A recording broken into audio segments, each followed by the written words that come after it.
오늘 말씀의 제목은 최고의 가이드와 함께하라 라는 제목으로 말씀을 함께 살펴보도록 하겠습니다. 요즘 경기가 굉장히 어렵다는 말을 많이 듣습니다. 자영업하는 사람들이요 굉장히 힘들다는 그런 소리를 외치고 있다고 합니다. 통계를 보니까 10명 중에 자영업자들입니다. 10명 중에 4명이 3년 안에는 더 이상 장사를 하지 못할 것 같다, 폐업을 하겠다라는 말을 했다고 합니다. 얼마나 힘들게 결단하고 얼마나 힘들게 가게를 시작했는데 얼마나 어려웠으면 폐업이 입에서 나올 정도로 그렇게 어려웠겠습니까? 이분들이 긴 코로나 이 과정을 보내면서 코로나 끝이 나기만 하면 아주 놀라운 일들이 일어날 것이다, 그런 기대를 한 것 같습니다. 이제는 긴 터널이 지나가고 새로운 시작이 될 것이다, 이렇게 시작했는데 막상 뚜껑을 딱 열어보니까 만만치 않는 거예요. 더 힘든 거예요. 우리는 새해를 시작할 때마다 새로운 기대를 갖고 시작합니다. 아마 여러분들도 2024년도 시작하면서 나름대로 새로운 계획도 세우고 새로운 기대를 가지고 시작하셨을 거예요. 올해는 더 나아질 거야, 올해는 더 좋아질 거야. 그런데 여러분, 그런 기대는 작년에도 하고 또 5년 전에도 하고 10년 전에도 했습니다. 한 번도 어렵지 않았다고 말한 적이 없어요. 새해를 맞이할 때마다 동일하게 했던 말이 뭐냐면 올해는 더 어려워, 올해는 더 어려워, 이렇게 지내면서 새해를 맞이했고, 새해를 맞이하면서는 시작할 때 좀 더 나아지겠지, 이런 막연한 기대를 가지고 시작했는데 한 해를 딱 보내고 나면 똑같아요. 별로 차이가 없는 것 같아요. 사람 사는 게 그런 게 아닌가 싶어요. 늘 새해를 시작하면 새로운 희망을 가지고 시작하는데 결과적으로는 결과를 보면 거진 변함없는 똑같은 일들을 만나는 것이 우리 인생 같습니다. 그래서 우리가 어쩌면 새해를 맞이할 때 새로운 기대를 가졌다가 그만 실망하고, 또 한 해를 보낼 때는 똑같은 한 해를 보내는 그런 일을 우리가 반복하는데 아마 이게 사람 사는 인생이 아닌가, 사람들이 다 같이 그렇게 생각하는 것 같습니다.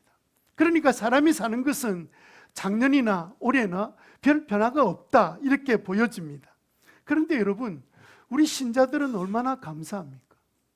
우리는요 해마다 새로워진다는 하나님의 약속을 우리가 받았거든요. 우리는 날마다 새로워지는 삶을 살고 있는 사람들입니다. 왜냐하면 오늘 본문에 보니까 1절에 뭐라고 되어 있습니까? 여호와는 나의 목자시니 내게 부족함 없어라. 주님은 나의 목자시니 내게 부족함이 없다 라고 말씀하시는데, 그러니까 하나님이 그냥 목자 없는 양처럼 그냥 이렇게 방황하고 자기 기대를 가졌다가 실망하고 이렇게 사는 것이 아니라 그분이 새해를 시작하는 우리들을 붙들고 인도해 주시겠다는 거예요. 다른 말로 말하면 주님은 나의 인생의 가이드가 되어 주시겠다는 거예요. 최고의 가이드가 누굽니까? 하나님이시잖아요. 하나님은 세상 사람들이 말하는 흔히 세상의 최고의 가이드라 할지라도 그들은 내일을 알지 못해요. 하나님은 모든 인류의 역사를 주관하실 뿐만 아니라 내일을 알고 계신 분이세요. 그래서 그분이 내 인생을 인도하신다면 우리는 실패라는 것을 겪을 수 없게 되는 거죠.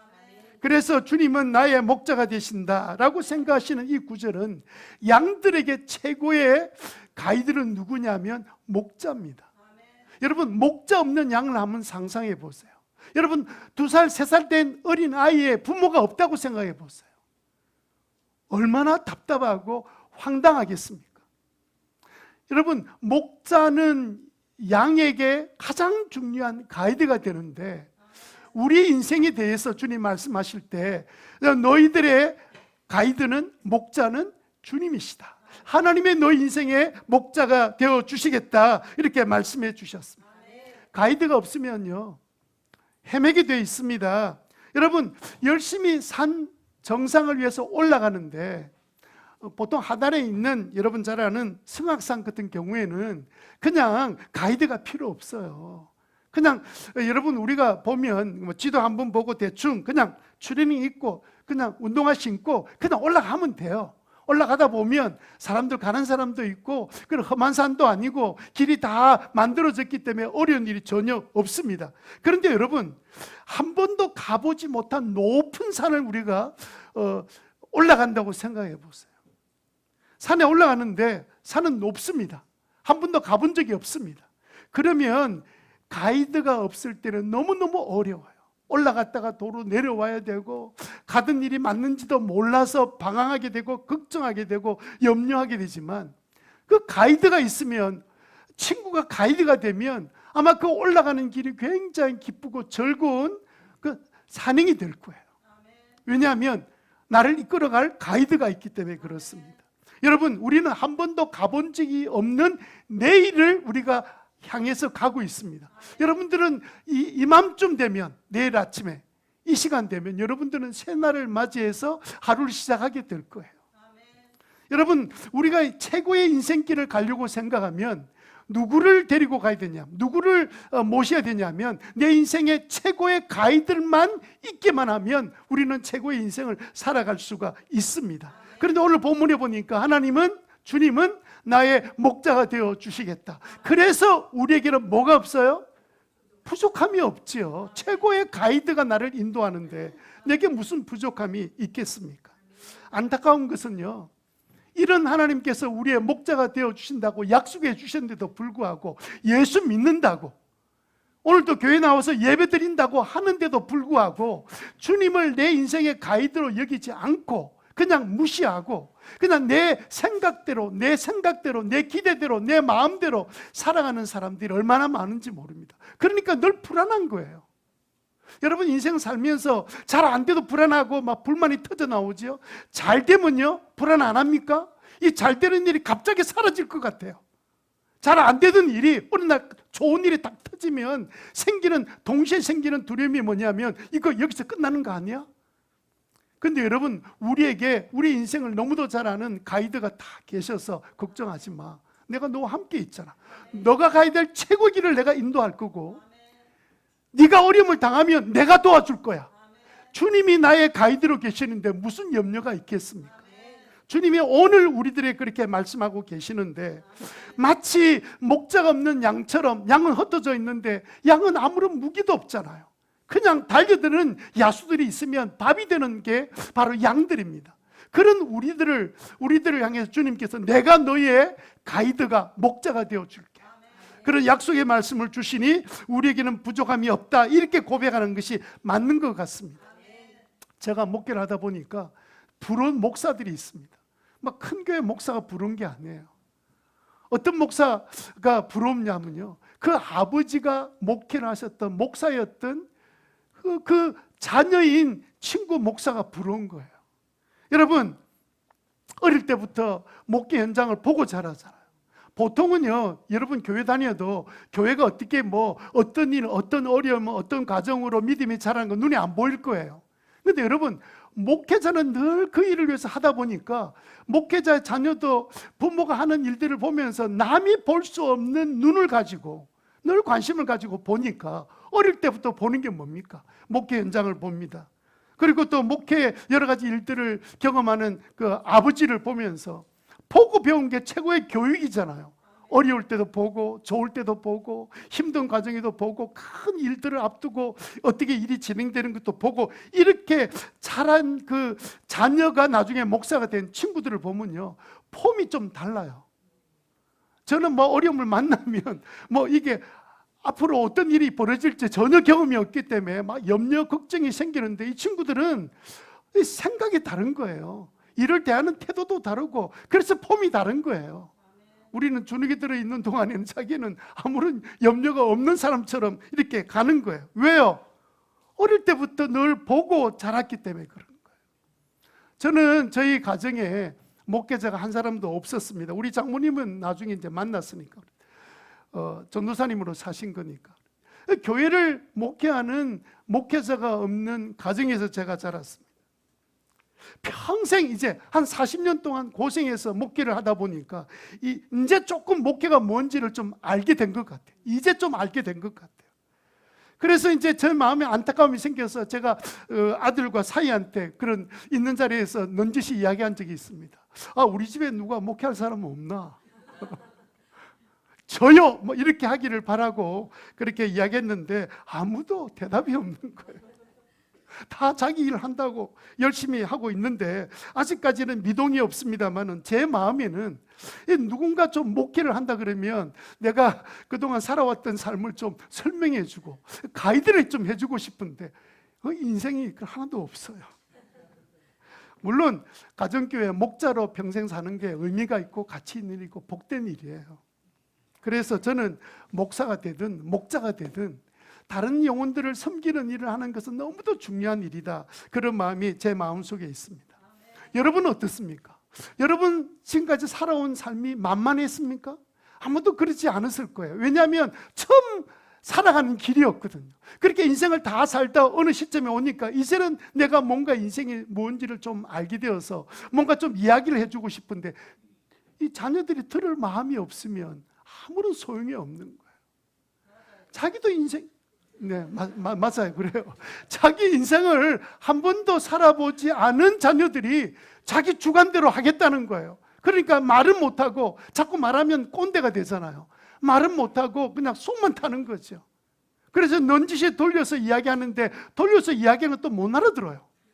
돌려서 알아서 이야기하면 알아들어야 되는데 돌려 말하면 못 알아듣고 직접 이야기하면 꼰대라고 이야기하고 뭐 이러니까 부모가 인생을 다 살고 경험했던 일을 어떻게 전달할 방법이 없는 거예요.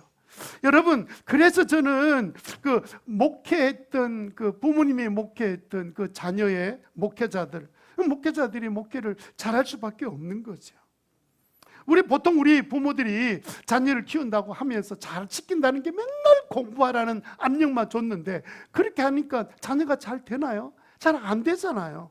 우리나라 대형 학원 중에 메가스터디라는 그 학원의 그 회장이 이분이 우리나라 학원의 최고를 경영했던 학원 경영을 이루었던 분인데요. 손주은 회장이란 분의 인터뷰를 제가 1시간 넘게 앉아서 들었습니다. 공부 잘하는 비결이 뭐냐? 이분의 대답은 뭐냐면 공부라는 것은 타고나야 된다. 첫 번째 조건이 부모의 DNA가 있어야 된다는 거예요. 이분이 말하는 DNA는 다른 게 아닙니다. 적어도 지금도 나이가 들어도 배우려고 하는 마음이 있는 부모, 그런 부모는 자녀들이 공부를 한대요. 그런데 그냥 공부 딱 마치고 난 다음에 그 다음부터는 아무것도 배울 마음이 없는, 마치 자기가 천하의 최고인 것처럼 생각하고 남의 말에는 전혀 배울 마음이 없는 그런 사람의 자녀는 보나마나 공부를 못한답니다. 자기 경험이에요. 우리나라 사람은 배우는데 좀 열심히 있잖아요. 그런데 나이가 좀 들고 나면, 부모가 되고 나면요, 배울 생각을 안 하는 거예요. 가르칠 생각만 하고. 그러니까 이 가정을 가만히 보니까, 자기가 보니까 잘 공부 잘하는 자녀들의 가정을 보니까 이 아이들은 부모가 다르더라는 거예요. 우리도 여러분, 그 배우는 것은 평생 공부하는 것이 우리들이 가져야 될 마음이에요. 두 번째, 이분이 공부 잘하는 자녀들의 비결은 뭐냐면 가정 환경이랍니다. 가정 환경의 분위기가, 가정 환경이라는 말은 돈 많고 이런 거 말하는 게 아니에요. 그 분위기 자체가, 그 자녀들을 대하는 그 부모의 태도 때문에 자녀들은 부모에 대한 자긍심이 있대요. 적어도 우리의 아버지, 우리 엄마는 이런 그 자존감이 높더라는 거예요. 이 자기 이야기를 하는데요, 손준이라는 이 회장은 어릴 때 창원에서 이제 자라서 어릴 때 자랐는데 할머니가 아주 신실한 분이셨습니다. 학기말 시험이 되면요, 이 할머니가 손주들 학기말 시험이 될 때가 비슷하잖아요. 그러면 이 할머니가 애들 보고 공부해라 이런 이야기를 안 한대요. 할머니가 하는 일은 3일 동안 금식에 들어가는 거예요. 3일 동안 금식, 하나님 우리 아이들이 정말 자기의 주어진 학업을 잘해서 하나님께 쓰임받는 사람 되게 해주십시오. 그리고 3일 금식을 하더라는 거예요. 근데 여러분 생각해 보세요. 손주들이 할머니가 지금 금식 들어갔단다, 너 그거 지금 공부 잘하라, 시험 앞두고 그러니까 뭐 부모들이 공부해라 이러면 그냥 막 열받겠지만 그렇게 안 했대요. 그냥 3일 금식을 했다는 거예요. 3일 금식을 하는데 할머니가 무슨 얼굴에 살이 있어가지고 금식하겠습니까? 금식 들어가니까 손주들이 뭔지를 몰라도 굶고 있다, 우리 때문에. 애들이 공부를 열심히 하더라는 거예요. 아니, 할머니가 금식하는데 공부 안 할 손주가 그 인간이 아니죠.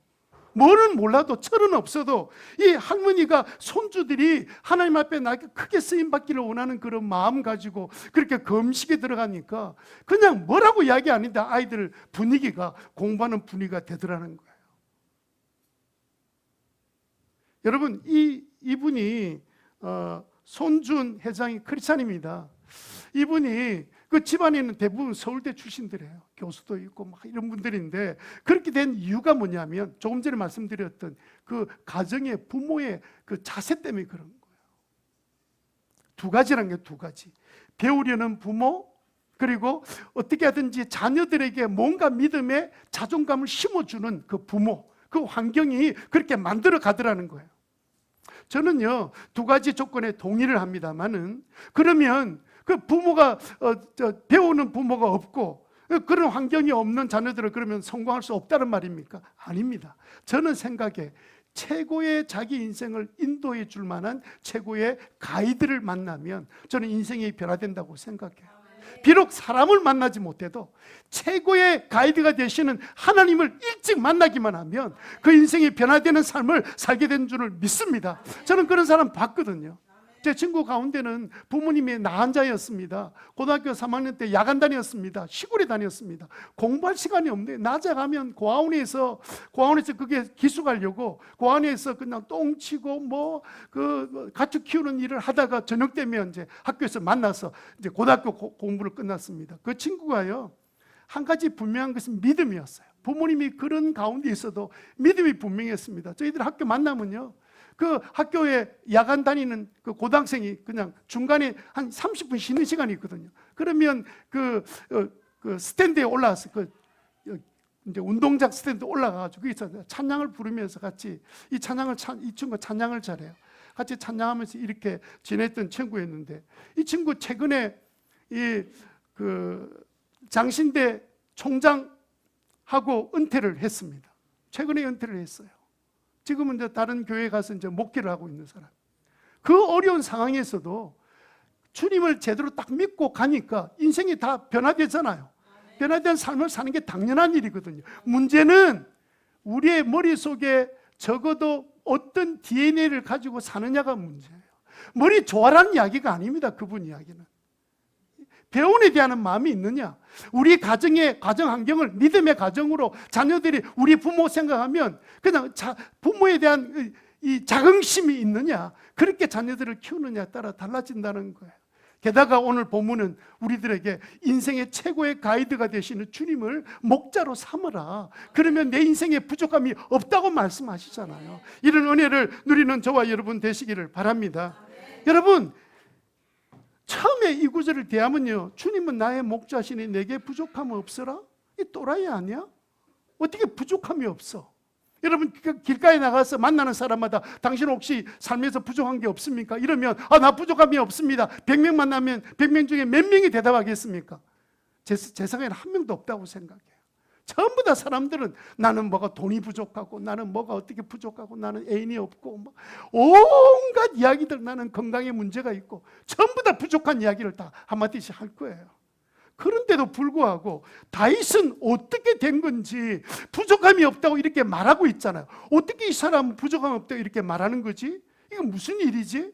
가만히 보니까 다윗이 나는 부족함이 없다고 말할 때 조건이 뭐였냐면 주님이 나의 최고의 가이드가 되시기 때문이다. 그렇게 고백하고 있는 거예요. 저는 이 고백이 순전히 다윗은 그렇게 살았잖아요. 부족함이 없는 삶을 살았잖아요. 역사가 그걸 증명하고 있잖아요.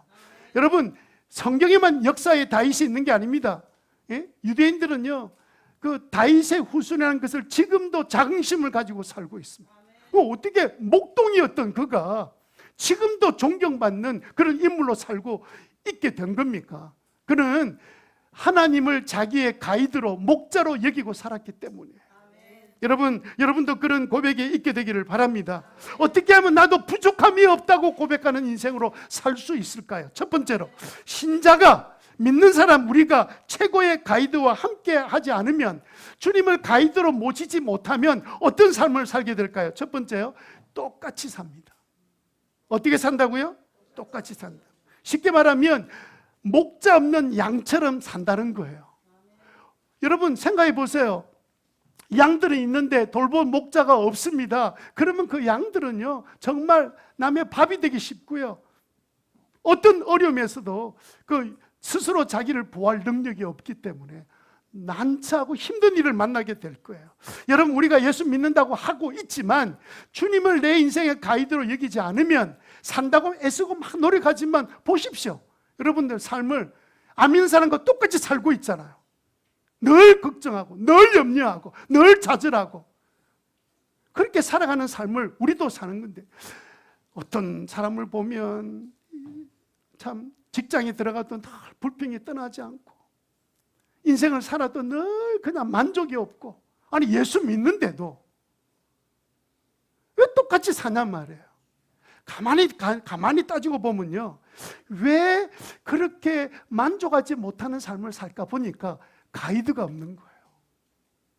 그냥 필요하면 옆에서 누가 챙겨주는 사람이 있으면, 목자 목녀가 있으면 그 정도로 만족하지, 내가 나의 인생을 맡길 만한 가이드를 만나본 적이 없는 거예요. 마치 부모 없는 아이처럼 험난한 세상을 사는데 내가 어려움 만났을 때 어떻게 살아야 될지 이끌어줄 가이드를 모시고 있지 않는 거예요. 많은 사람들이요 자기 힘으로 혼자서 삽니다. 그냥 자기 생각대로, 그냥 자기 마음대로 자기가 한번 그냥 폼 있게 한번 성공해 보기 위해서 노력하지만, 여러분 성공하는 사람이 몇이나 됩니까? 그 사람들은, 성공한 사람들은 또 어떤 사람들입니까? 여러분 다들 성공하고 싶죠. 자랑하며 살고 싶은데 그렇게 되지 않는 이유가 뭐냐면 그 마음에 가이드가 없는 거예요. 하나님이 계신 게 아닌 거예요.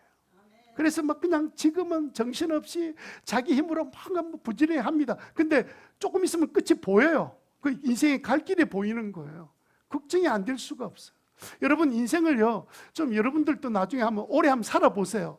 살아보면요 이렇게 사람들 보면 열심히 하긴 하는데 보니까 저 인생은 나중에 한 20, 30년 지나고 나면 후회하겠다, 이래 보여요. 제가 점을 치는 게 아닙니다. 자꾸 이제 경험하다 보니까 비슷한 사람끼리 보이는 거예요. 될 사람은 될 사람대로 보이고 안 될 사람은 안 될 사람 보이는 거예요. 택도 없어요. 저건 안 돼. 늘 생각이 하나님께 마음에 가 있지 않은 거예요. 그러면 저는 보여요. 그게 신앙생활 교회 나온다고 그게 되는 게 아니거든요.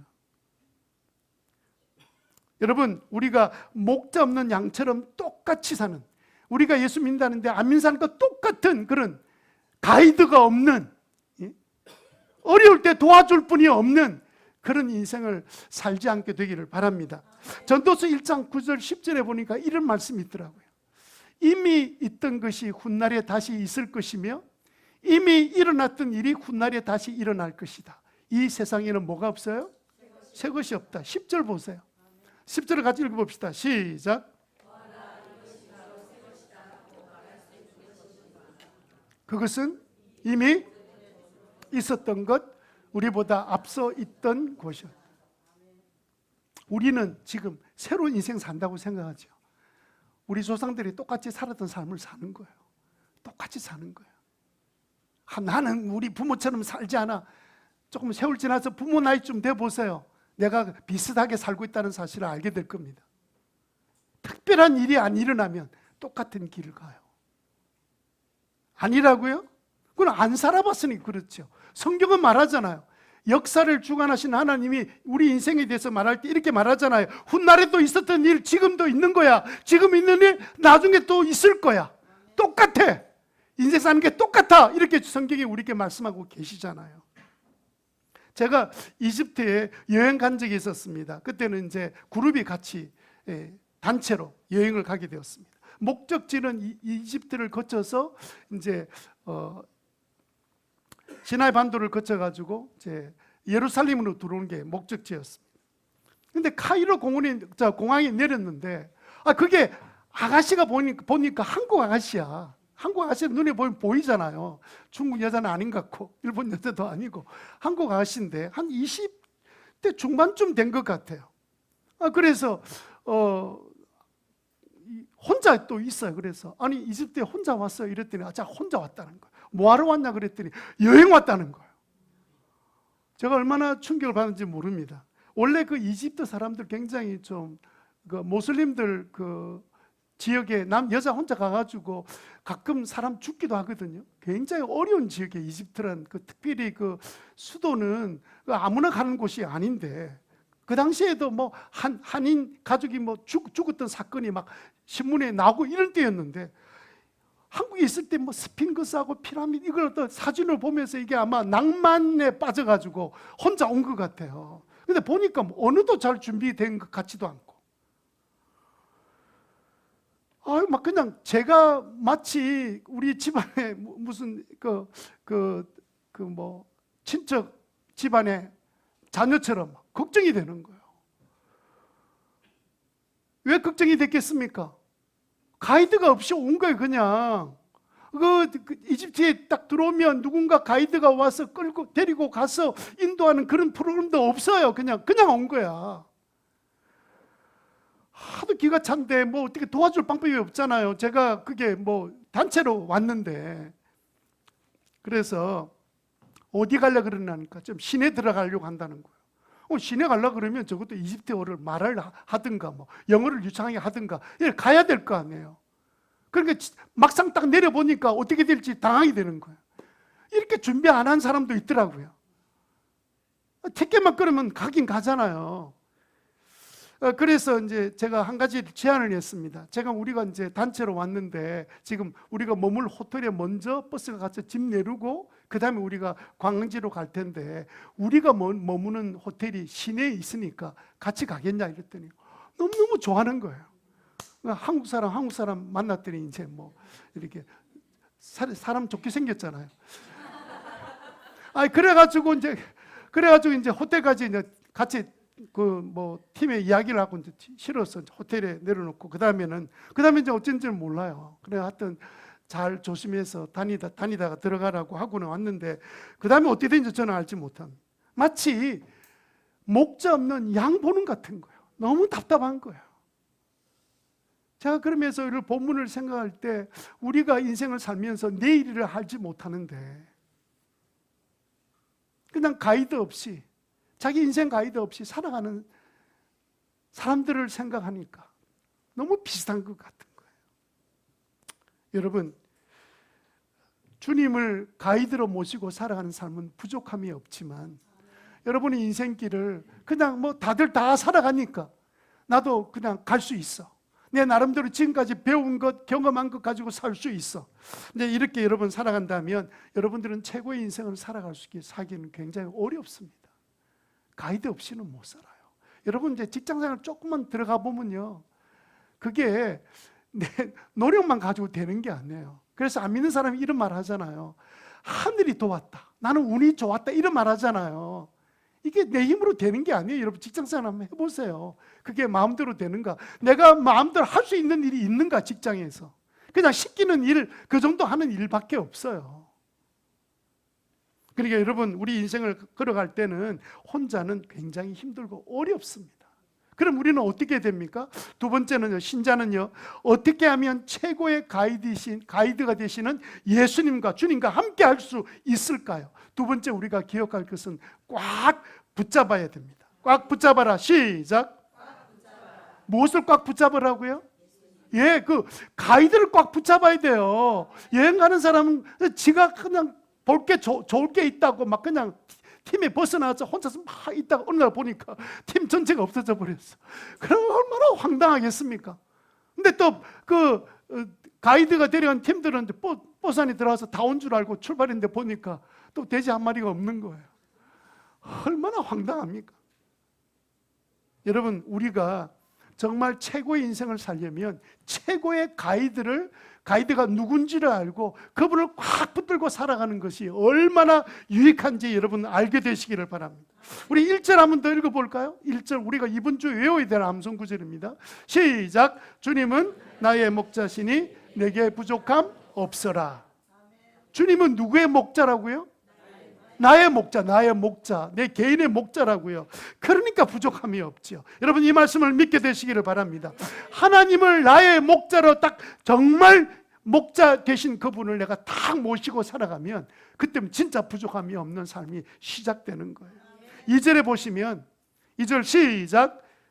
나를 푸른 여러분 양들이 풀밭에 들어 누워 있는 거 보셨어요? 누워 있는 거 봤습니까? 양들은 누워 있지 않습니다.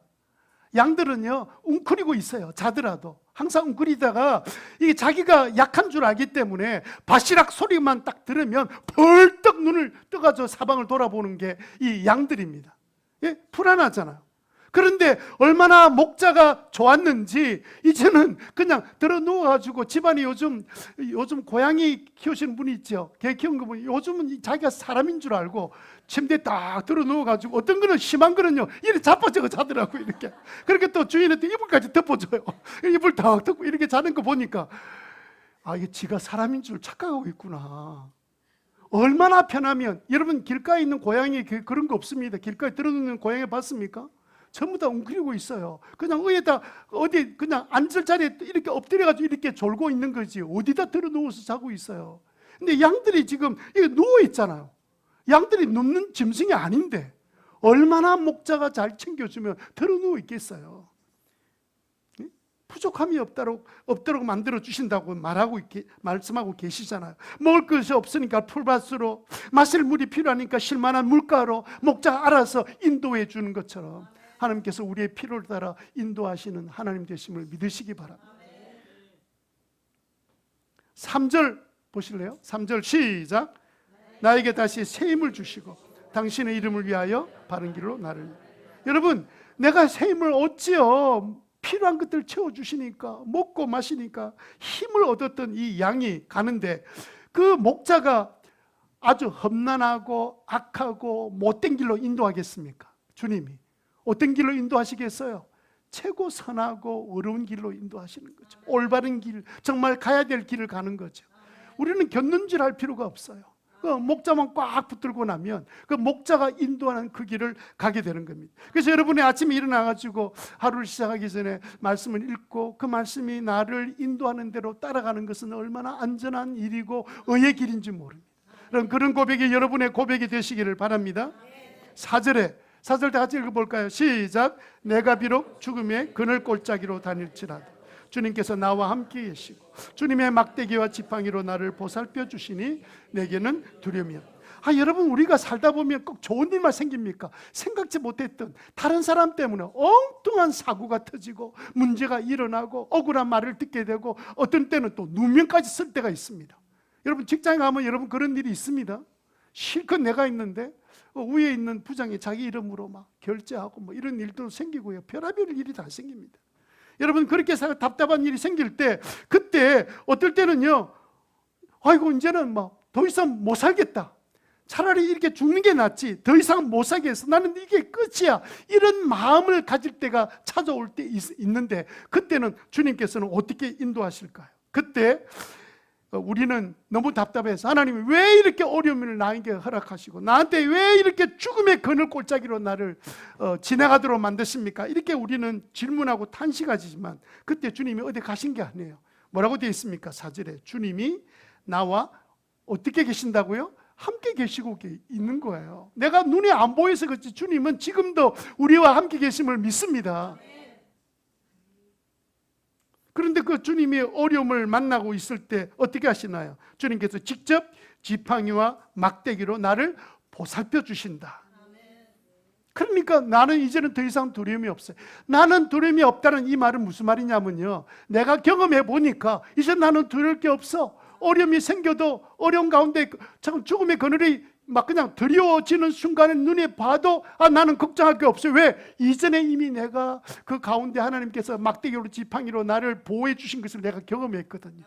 그래서 이 다윗이 목자이신 주님 앞에 이런 고백하는 거예요. 나는 이제는 두렵지 않습니다. 왜? 이전에 주님께서 내가 그렇게 어렵고 힘들 때도 나를 보호해 주신 분이 바로 주님이시기 때문에 그런 고백을 여러분 할 수 있게 되기를 바랍니다. 맨날 그냥 또 생각지 못했던 어려움이 생기면 그때 또 좌절하고 절망하는 게 아니라 한두 번이라도 주님이 보호해 주시는 것을 경험하고 나면요 그때는 담대함이 생겨요. 이걸 갖다가 성경에 보면 담대함, 두려움이 없음 이렇게 설명하고 있는 거예요. 왜? 주님이 나를 지키신 것을 내가 경험해 봤기 때문에.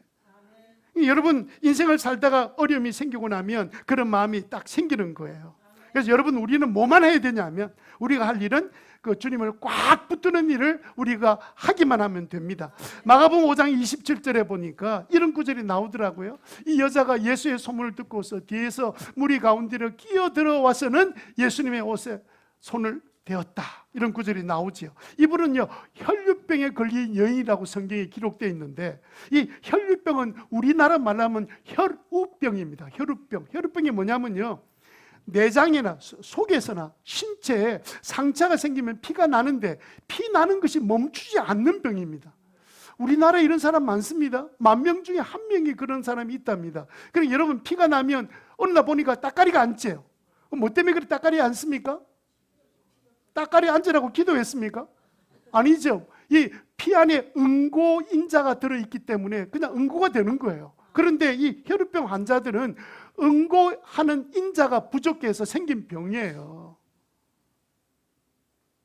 보통 이 병을 이제 크리스마스 병이라 그러는데, 크리스마스 병이라 부르는 건 크리스마스 때 이런 병 걸린다는 뜻이 아니고, 그 5살 난 여자아이 크리스마스라는 이름을 갖고 있는 아이가 이 병에 걸려서 피 검사를 하고 나중에 알아보니까, 아, 이게 피 안에 그 인자 가운데, 이 들어있는 인자 가운데 응고시키는 인자가 부족할 때 생기는 일이구나 발견해서 보통 이제 속칭 크리스마스 병이라 이렇게 부르기도 한다고 그렇게 해요. 여러분, 이 여자는 12년 동안 고생한 거예요. 어디 가다가 조금만 상처가 나면 피가 계속 흘러서, 여자들은 또 계속 피를 한 달에 한 번씩 피를 또 흘리잖아. 그러니까 굉장히 힘들게 인생을 살아왔던 이 여인인데, 이 여자가 예수님의 소문을 딱 듣고 난 다음에 여자는 했던 일이 뭐냐면, 예수님 뒤로 가서 예수님의 나는 옷자락만 만지면 낫겠다. 28절에 보니까 그 여자 마음속에 어떤 마음이 생겼냐면, 그 여자는 내가 그의 옷에, 예수님의 옷에 손만 대기만 하여도 나을 텐데 하는 생각이 들었던 거예요. 그래서 29절에 보면 예수님의 옷자락을 딱 만지는 순간에 출혈의 근원이, 그래서 상처난 곳에 피가 딱 멈춰버리는 역사가 일어났습니다. 여자는 몸이 스스로 피가 멈춘 것을 느끼게 된 거예요. 사랑하는 성도 여러분, 우리는요, 모든 일을 다 할 필요가 없어요. 우리가 할 일은 가이드 되시는 예수님을 꽉 붙드는 일이에요. 예수님을 꽉 붙드는 은혜가 있게 되기를 바랍니다. 믿음으로 예수님을 딱 붙드는 순간에 주님이 나의 인생의 가이드가 되셔서 나를 인도하시고 나를 붙들어 주실 줄로 믿습니다. 여기서 우리가 주님을 가이드로 삼는 방법이 있다면, 첫 번째는요, 매일 주님을 따라가야 합니다. 매일 주님의 말씀을 따라 살아가야 됩니다. 여러분, 우리가 이제 기도회 하잖아요. 기도회 하면 다른 사람, 기도하는 사람 다 하겠다 이렇게 생각하지만, 이 기도는 사실 우리 자신들을 위해서 하는 거예요. 교회 중요한 일을 앞두고 기도할 때는요, 내가 내 교회의 지체이기 때문에 나도 그 일을 준비하기 위해서 기도하다 보면 내 안에도 믿음이 자라요. 하나님 역사를 보세요. 우리나라에 1900년 초기에 평양 대부흥운동 일어날 때요, 그때는요 어떤 일이 있었습니까? 선교사들이 선교사역할 때 너무너무 힘들고 열매가 안 되고 어려움이 생기니까 모여가지고, 야, 우리가 어떻게 하면 이 고국을 버리고 이겨와서 우리 자녀들이 죽어가는 이 상황 가운데서, 그 어려운 그 조선 땅에서 이 복음을 전하는 이 사역을 해야 되는데 우리는 어떻게 하면 이 사역을 계속할 수 있을까? 너무너무 힘들고 답답하고 어려운 가운데 처해 있을 때 그들이 모여서 기도회를 시작했습니다. 자신들을 위해서 기도한 거죠. 막 기도를 했는데 그 기도가 계기가 되어서 평양에 대부흥운동이 일어났습니다. 그때 참석했던 사람들이 대부흥의 주역이 된 거예요. 저는 교회가 이렇게 기도회 할 때 여러분들이 뭐 그냥 직장 일 때문에 못 나오는 건 그건 뭐 그날 피해서 나오면 되니까, 여러분, 수요일 날은 이제 올해는 수요일 날이 우리 교회의 아주 중요한 집회로 바뀌어졌습니다. 대부분 간증이 이제 수요일 날 일어나고, 총목자 모임도 수요일 날 하고, 모든 활동이 수요일 날, 목장 주도 예배도 수요일 날 하잖아요. 근데 여러분들이 시간 나면, 여러분 시간을 여러분은 조절할 수 있으면 저녁에 나와서 8시에 1시간이지만 금방 시간 지나가요. 근데 그렇게 계속 기도하고 또 기도하다 이런 가운데서 여러분들의 삶의 태도가 달라지고 주님이 나의 가이드가 되시는구나, 그런 확신이 여러분 마음에 일어나게 될 줄로 믿습니다. 두 번째는요, 매일 선포하는 겁니다. 주님은 나의 최고의 가이드가 됐습니다. 주님은 나의 최고의 가이드가 됐습니다. 시작! 아멘. 매일 아침 일어나서 주님은 나의 목자이십니다. 그렇게 좀 선포하세요. 나는 혼자 내 인생길 살아갈 수 없는데 주님은 나의 목자가 되시겠다고 약속해 주셨으니까. 주님은 나의 목자이십니다. 주님은 나의 목자이십니다. 시작. 주님은 나의 목자이십니다. 그렇게 선포하세요. 주님은 그 선포하는 것을 믿음의 선포로 보세요. 예? 믿음의 선포로 보신다고요. 세 번째는요, 그런 가운데 우리가 꾸준히 해야 될 것은 매일 기도하는 일입니다. 주님, 저는 너무 약한 양 같아요.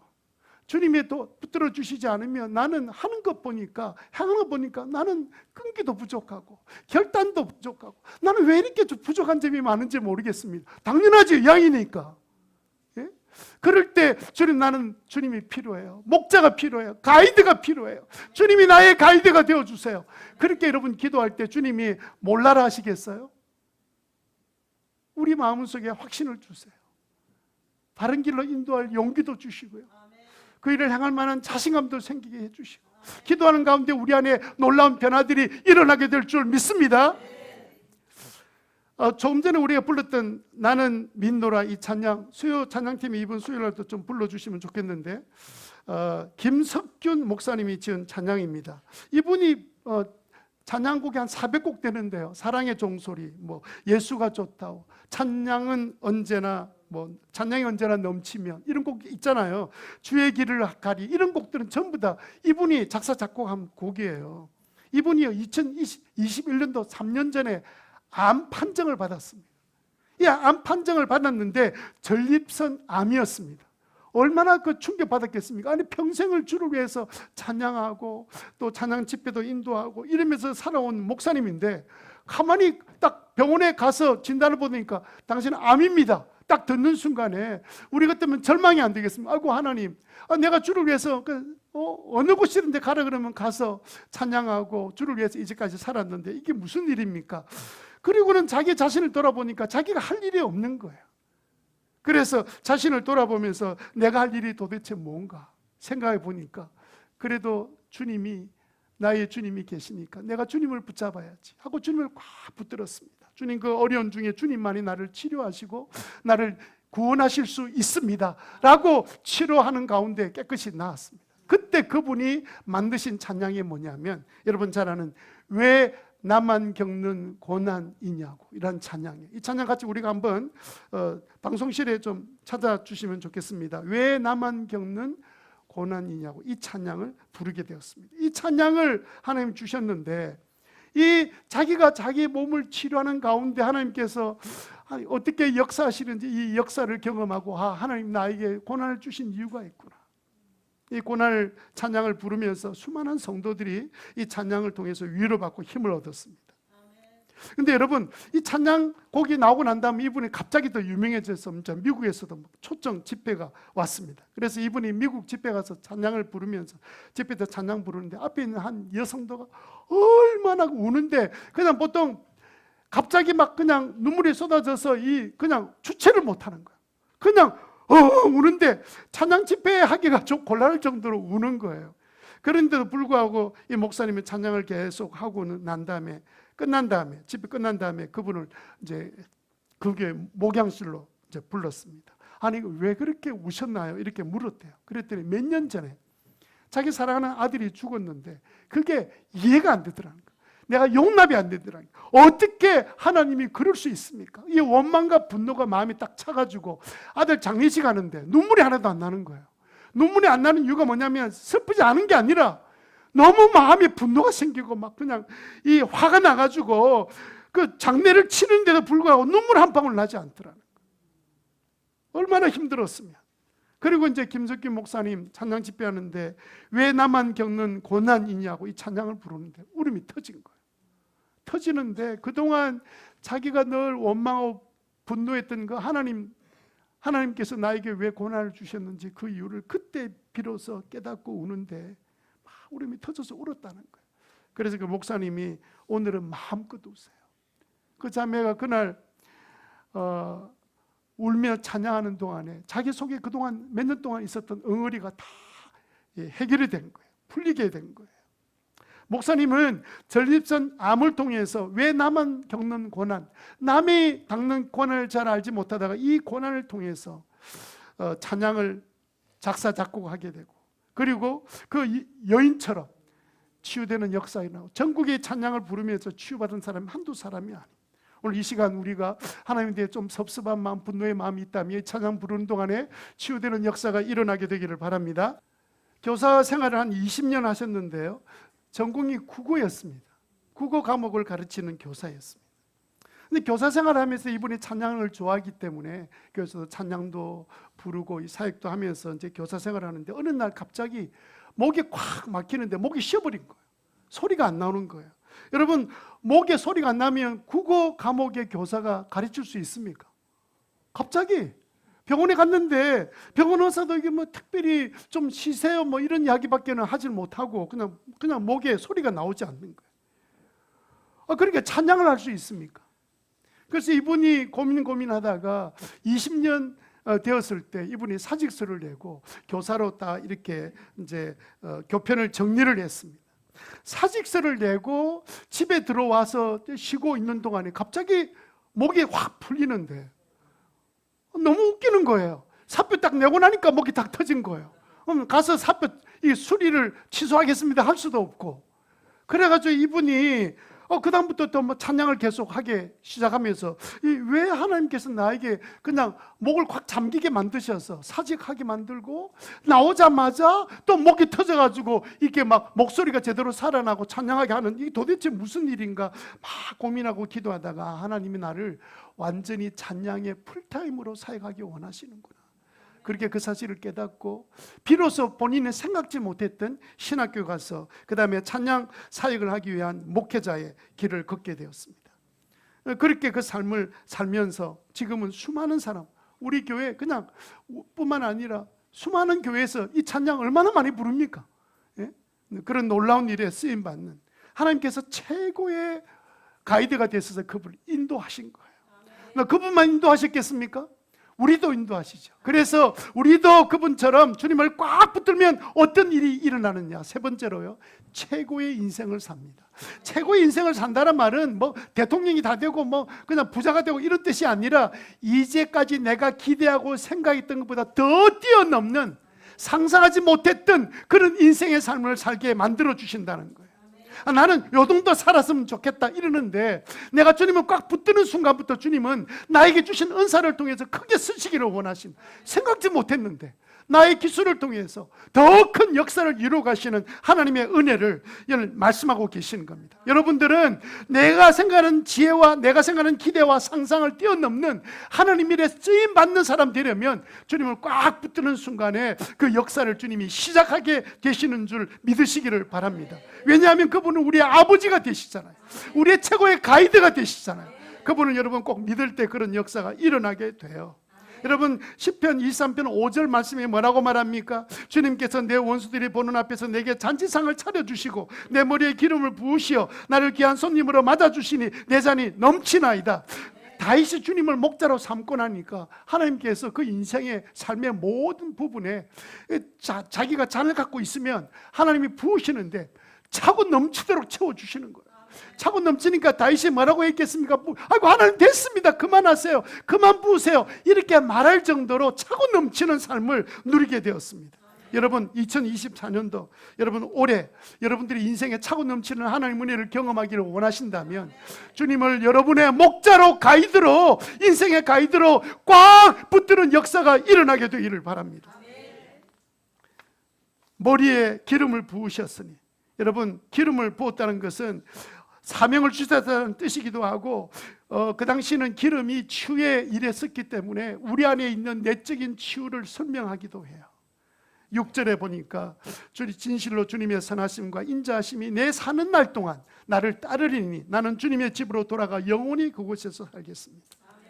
하나님께서 놀랍게도 그 인생을 두 날개로 날아서 갈 수 있도록 하나님의 선하심과 인자하심이 그 인생을 축복된 인생으로 가도록 만들어 주셨습니다. 이 사실을 여러분 꼭 믿게 되시기를 바라고, 오늘 말씀처럼 주님은 나의 인생의 최고의 가이드가 되신다, 이 사실 붙들고 살아가는 믿음의 종들이 되시기를 주님 이름으로 축원합니다. 자, 우리 이 시간 다 같이 일어나서 한번 기도했으면 좋겠습니다. 우리가 이 다윗처럼 고백하는 거예요. 주님, 주님이 내 인생의 가이드가 되어 주십시오. 최고의 가이드가 되어 주십시오. 주님은 어리석고 미련하고 약한 양 같은 내 인생을 주님께서 나를 붙들어 주실 뿐만 아니라 인도해 주시고 모든 필요를 채워 주시고 위험과 어려움으로부터 나를 지켜 주시기를 간절히 원합니다. 여러분의 어떤 어려움과 어떤 낙심과 좌절 속에 있을지라도 염려하지 마시고 이 시간 주님 앞에 고백하십시다. 주님은 나의 목자가 되시고 나의 최고의 가이드가 되어 주셔서 내 인생을 인도하여 주시옵소서. 우리 다 함께 할렐루야 외치고 동성으로 같이 기도하겠습니다.